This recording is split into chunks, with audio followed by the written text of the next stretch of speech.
আসসালামু আলাইকুম রহমতুল্লাহ। হঠাৎ করে লেগে গেলো আমাদের মাদ্রাসার কাছে এই যে আগুন।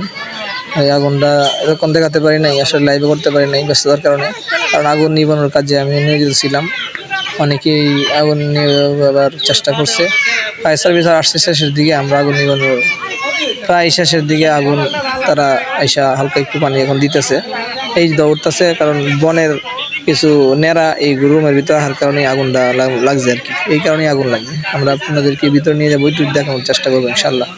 আর একজন মানুষকে বিদায় কথা দিলে না দিলেই নয়, যেমন আমাদের বিল্লাল ভাই এই যে দাঁড়ায় আছে, সাদা পাঞ্জাবি সাদা পায়জামা এবং ইয়া করে গঞ্জি ফেরিয়া, উনি একজন আসলেই ভালো মানের মানুষ।